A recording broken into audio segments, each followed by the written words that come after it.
Hi, we're on day 302 of Bible in 1 year, and tonight I just want to look at the book of Philemon and the passage in Lamentations.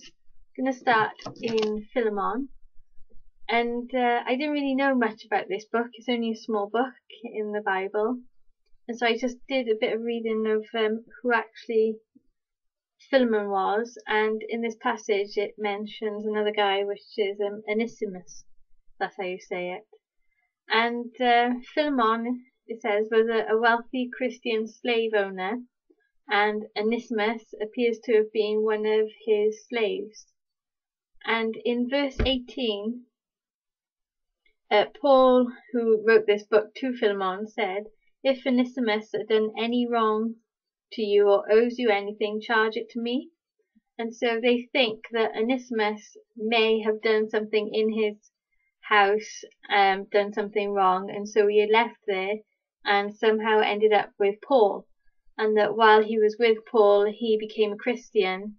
Verse 10 says that I appeal to you, my son Onesimus, who became my son while I was in chains, and that just means that he became a Christian while he was with Paul. And I think this passage just shows us how about Christian relationships, and how although Onesimus may have done something wrong to Philemon, Paul is urging Philemon to take him back and to treat him not as a slave any longer, but as a brother in Christ. Verse 16 says, "No longer as a slave, but better than a slave, as a dear brother." And it just got me thinking that it doesn't matter what someone has done before they became a Christian, as long as they're really sincere in committing their lives to Jesus, then their past is gone, their past has been wiped clear. They may have been a slave, they may have been a thief, but once they've given their lives to Christ, they're no longer a slave to sin, but they are a brother or sister in Christ Jesus, and we need to accept them. We need to forgive them if they have done us something wrong, and we just need to accept them and embrace them as a fellow Christian. And that's really what I got from Philemon today, that, as a sinner, that we can be a slave to sin, but once we've met Christ, once we've given our lives to Christ, we're no longer a slave to sin, but we are a brother and sister in Christ. And then going on to the Old Testament reading, which was Lamentations 2 verse 7 to chapter 3 verse 39. And again, they think that Jeremiah may have been the writer of this book. And it just says how the writer is saddened and he's distraught about what has happened to Israel. And it appears that he's been an eyewitness to what's going on, to the destruction. Verse 11 says that my eyes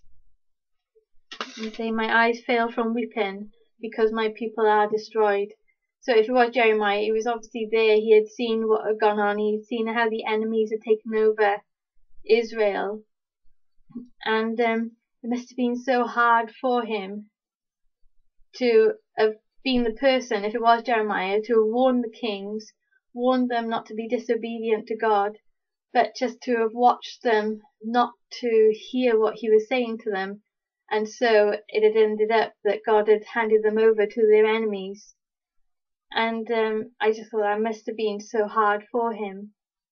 And yet then in chapter 3, and while he was in this despair, while he was so saddened that he said he was distraught, his eyes were weeping, that in all this he hadn't lost his hope in God.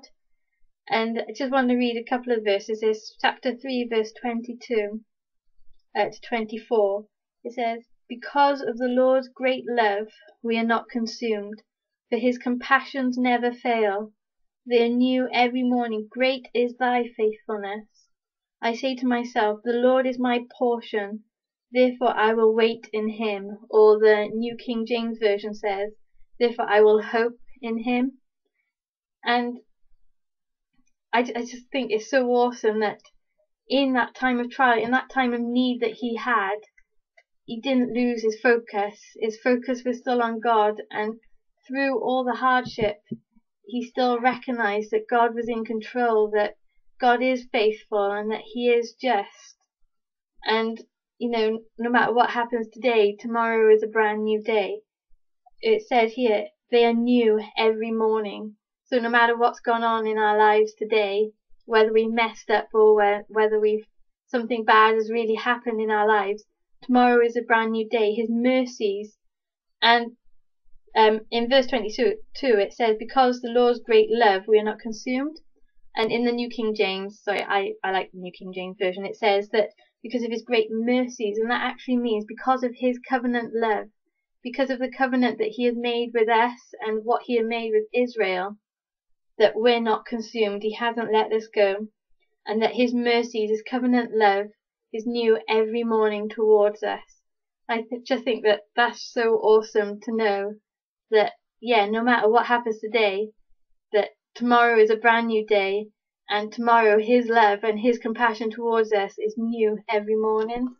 And there's that great old hymn that says, great is thy faithfulness, O God thy Father.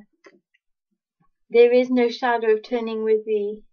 And I just love that hymn, and it is such an awesome hymn. And it says there, the Lord is good, in verse 25, to those whose hope is in him, to the one who seeks him. And we may be going through a tough time, a rough time, stuff that's going on in our lives, but we just need to hope and to trust in God.